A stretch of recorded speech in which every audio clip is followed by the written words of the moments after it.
श्वास प्रश्वासयोर आगमन गमनाभ्याम, श्वास का जो ये आने जाने का जो ये सिलसिला है, आगमन गमनाभ्याम, आने और जाने का जो ये चक्कर है श्वास का, ये क्या है? ये भी माता गायत्री है। हम कुछ क्षण का जप करते हैं ना, कोई कहता है मैं 10 मिनट जप करता हूँ, कुछ लोग करते हैं जप, कुछ पूजन करते हैं, कुछ लोग घर में पूरी अष्टायाम सेवा करते हैं, माता भगवती का पूजन करते हैं, उनको स्नान कराते हैं, भोग लगाते हैं, जैसे नियम के अनुसार सुबह से रात तक।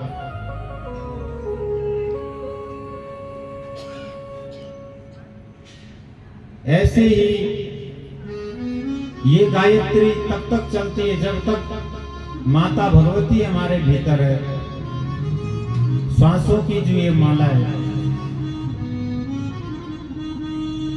इसलिए बड़े बड़े जो संत होते हैं वो क्या करते हैं, सुबह संकल्प कर लेते हैं अजपा गायत्री का, दिन भर चलते जा रहे हैं लेकिन वो सांस तो चल रही है ना, और संकल्प से ही सिद्धि होती है। 24 घंटे जप में, वो जब 24 घंटे चल रहा है।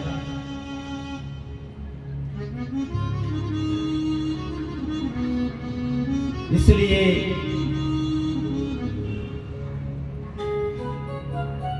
क्योंकि मैं बार बार कहता हूं कि वो मां जब हमें नित्य शक्ति प्रदान कर रही है तो हमें भी नित्य धर्म मार्ग पर चलना चाहिए। रोज धर्म करना चाहिए। हम क्या करते हैं, कभी सोचते 5 साल हो चुके हैं अब नवरात्रि कराएंगे घर में, कहीं ऐसा ना हो कि उससे पहले हो जाए। कई जगह तो 50 साल हो जाते हैं लेकिन परिणाम इसका क्या होता है, बुरा। अब कितना भी पूजा पाठ करें किसी भी देवता की, लेकिन माता भगवती शक्ति की आराधना करना महात्म्य में लिखा है। चाहे गणेश जी का सेवक हो, गणेश जी को मानने वाला हो, चाहे शंकर का भक्त हो, चाहे नारायण का भक्त हो, किसी भी देवता को मानने वाला हो, शक्ति की आराधना तो करनी ही पड़ेगी। क्योंकि जब तक शक्ति की आराधना नहीं होगी तो वो सब देवता क्या रहेंगे, शक्तिहीन। जैसे ग्रंथों में आपने सुना है कई बार वो शक्तिहीन हुए हैं। कभी ब्रह्मा जी का सिर कट गया, कभी प्रभु नारायण का सिर कट करके गिर गया, भगवान शंकर का लिंग कट करके गिर गया।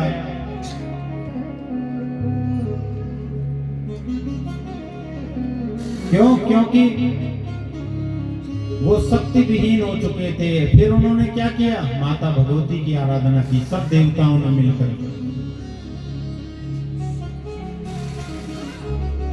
इसलिए मैं केवल आपसे यही कहना चाहता हूं, जो भी मुझे सुन पा रहे हैं यहां भी और बाहर से भी, आप कुछ भी करो, कितना भी पूजा पाठ करा लो, यदि आपने हर 2 या 3 साल में अपने घर में शक्ति की आराधना नहीं की तो आप कभी जीवन में सुख नहीं पा सकते। ये लिख के ले लो, आप अपने घर की दीवार पर लिख लो। ये मैं नहीं कह रहा हूं, ये स्वयं इधर ब्रह्मा विष्णु महेश इस बात को कह रहे हैं।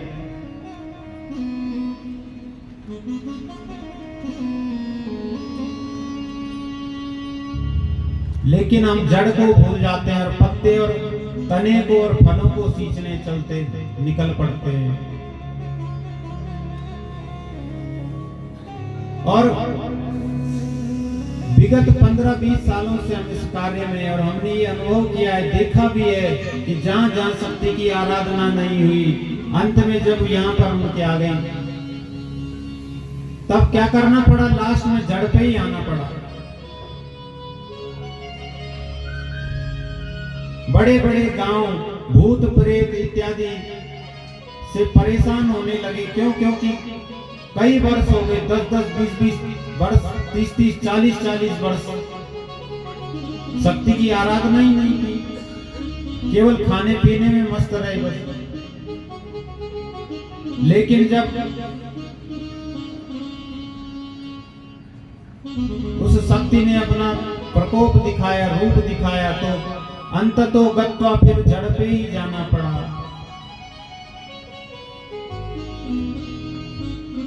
इसलिए निवेदन करता हूं माताओं, सज्जनों, अब भी समय हम उस मां के चरणों को पकड़ ले, और मां के चरणों को पकड़ने के लिए क्या करना पड़ता है? ऐसा कोई व्यक्ति पकड़ो जिसने मां के चरणों को पकड़ा हो, क्योंकि एकदम मां के चरण मिलना इतना सस्ते नहीं है वो चरण कि किसी को भी मिल जाए। लेकिन जो संत हैं, जो ब्राह्मण हैं, जो जगह जगह राधे राधे, जय श्री राम, जो जगह जगह भगवान के नाम को गाते हैं, जिन्होंने उस मां के चरण को पकड़ रखा हो, ऐसे किसी संतों के चरणों को पकड़ लो, उनके सानिध्य में बैठो, तब क्या होगा? धीरे धीरे वो अपने उस मां की महिमा को सुना सुना करके हमें दीवाना कर देंगे, और तब हम असलियत में चरण पकड़ेंगे। मां के चरण तो अभी भी छूते हैं,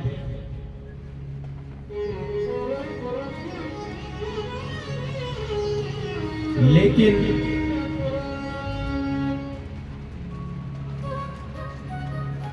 जब मीरा की तरह सब कुछ छोड़ करके हम आत्मसमर्पण कर लेंगे, जैसे अपराधी न्यायालय के समक्ष, पुलिस के समक्ष करता है, दोनों हाथ खड़े, अब मैं क्या हूं? तुम्हारा हूं, तुम जहां ले चलो। ऐसे ही जब हम आत्मसमर्पण करेंगे, हे मां, मैं तेरा था, तेरा हूं, और अब मैं जान गया हूं, मैं तेरा ही होकर के रहूंगा। जब इस भावना से हम नित्य उसके का वंदन करेंगे, तब कहीं जाकर के उस मां की कृपा हम पर होगी। लेकिन केवल क्या चाहिए? श्रद्धा और विश्वास। भवानी शंकरो वंदे श्रद्धा विश्वास रूपिणो। भवानी कौन है? श्रद्धा। शंकर कौन है? विश्वास। भवानी शंकरो वंदे श्रद्धा विश्वास रूपिणो, याभ्याम विना न पश्यन्ते सिद्धम शांतम तम ईश्वरम। वो कौन है? श्रद्धा विश्वास, जिनके बिना याभ्याम विना न पश्यन्ति, जिनके बिना सिद्धों के अंतःकरण में स्थित उस परम ब्रह्म को देखना बड़ा मुश्किल है। किसके बिना? श्रद्धा और विश्वास के बिना। इसलिए से केवल ये प्रार्थना करें, हे मां, हमारे हृदय को पवित्र कीजिए, अपने आयुधों को लेकर के आइए, और हमारे भीतर जितने दोष हैं, पाप हैं, छल कपट ईर्ष्या द्वेष मत्सर काम क्रोध लोभ, ये जो शत्रु हैं, अपने आयुधों को लेकर के आइए, और अंतर मन में जो ये युद्ध चल रहे हैं हमारे, इन शत्रुओं का नाश कीजिए। और जब माता भगवती अस्त्र शस्त्रों को लेकर हमारे हृदय में बैठे इन शत्रुओं का वध करेंगी, तब क्या होगा? हृदय भवन एकदम खाली हो जाएगा। अभी कमरा क्या है? हमारा बुक है, कमरे में अभी किराएदार बैठे हैं। लेकिन जब ये भवन खाली होगा, तब वो मां इस भवन में आएगी। अभी इस भवन में न जाने कितने शत्रु बैठे हैं, क्योंकि एक कुत्ता भी जहां बैठता है ना सज्जनों, वो पहले अपने पैरों से वहां पर साफ करता है, और हम मानव कहीं बैठे तो खूब पहले देखते हैं कि साफ है कि नहीं है, और वो तो इस पूरे जगत की माता है। इसलिए अपने हृदय को पवित्र करते हुए नित्य हम उसका वंदन करें। बोले दुर्गे मैया की जय जय। यन्माया वसवर्ति विश्वमखिलं ब्रह्मादि देवासुरा यत् सत्त्वादमृषेव भाति सकलं रज्जो यथा हि भ्रमा यत् पाद प्लवमेकमेहि भवान् बोधे स्थितिरे सार्वताम् वन्दे हम तमशेष कारण पराम् कामाख्यमीशं हरिम्।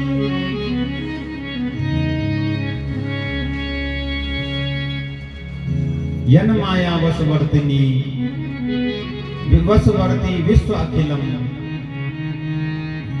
जिसकी माया के वशीभूत होकर ब्रह्मादि देवता समस्त देवता एक रस्सी की भांति, जैसे रस्सी में सर्प का भ्रम हो जाए, ऐसे ही ये सारा दृश्य जगत का प्रतीत होता है। क्योंकि उसकी माया के वशीभूत हम हो जाते हैं।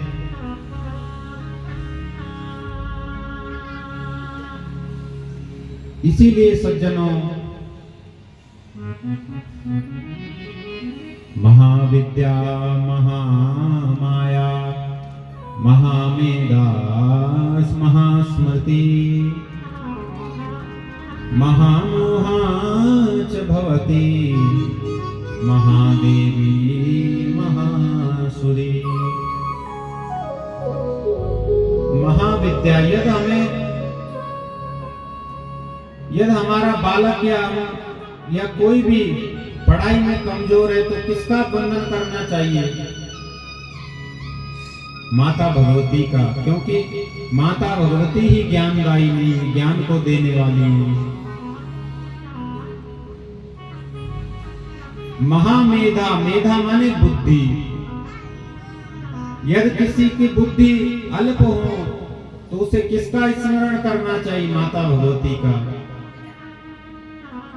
महास्मृति माने यदि किसी को कुछ याद ना होता हो या भूलने की बीमारी हो, तुरंत भूल जाते हैं, तो माता भगवती का चिंतन करना चाहिए, उनका जप करना चाहिए। उससे क्या होगा? स्मृति बढ़ेगी। ऐसे ही ग्रंथों में उसको अनेकानेक रूपों में अनेकानेक नाम से उसको जाना गया। स्मृति, शांति, धृति, मेधा, तुष्टि, पुष्टि, शांति, अनेकानेक हजारों नामों से। क्योंकि सब कुछ देने वाली है। बोले दुर्गे मैया की जय। कहने का तात्पर्य है सज्जनों,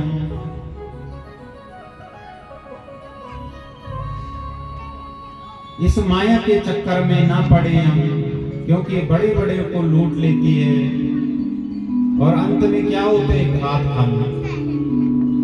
इसलिए उस महामाया का स्तवन करें।